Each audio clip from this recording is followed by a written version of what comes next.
कितना प्यारा प्यारा है समा,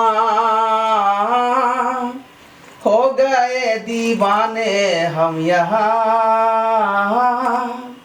दिल की बस यही है आरज़ू, हो जाए जामी से आसमां। कितना प्यारा प्यारा है समा, कितना प्यारा प्यारा है समा, कितना प्यारा प्यारा है समा। आई कतेक नीक लागि रहल है ना। हम तो चाहे छी कि अपना दोनों आदमी के जिंदगी अहिना सुख में कटित रहे, एनाहिते खुशियों भरी रहे। हाँ ए बीच में कोनो दोसर आदमी ने बीच में टपक जाए। हमरो बस यह ख्वाहिश है, एनाहिते हमेशा अहाँ के साथ रहो, अहाँ के पास रहो, कखनो अहाँ से दूर नहीं जाओ। हाँ जिंदगी भर के लिए हमहू चाहे छी कि जिंदगी में रहिना दोनों आदमी रोमांस करते रही। और अपना दोनों के बीच में कोई नहीं आवे। हमहू चाहते रहे छी, तै दुआरे हम अहाँ के प्यार में कोनो कमी नहीं करो। नहीं करबे ना? लेकिन अपना सब गांव घर में कहिया तक ना मिलबे? हाँ, गांव घर में कहिया बाहर निकल के कत जेबे अपना सब?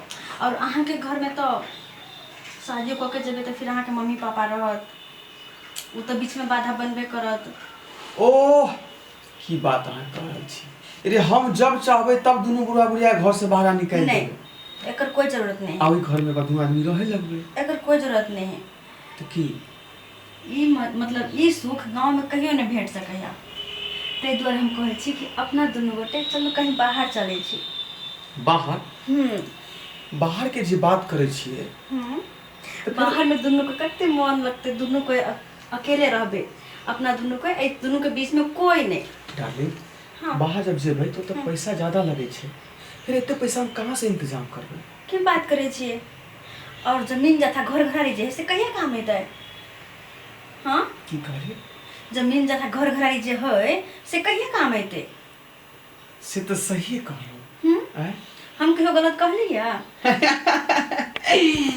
जखन जखन हम जे लसक जाइ छी तो अही सलाह दै छी, तो हम जे ऊपर फिर उठ जाइ छी, है ना? तो अखने जाइ छिए आ जमीन के जे बेचे के तैयारी करे छी। आ वैसे जो रुपया हेतै तो दोनों आदमी कहीं दूर जाकर आराम से ऐशो आराम के साथ बाहर में रहो। हाँ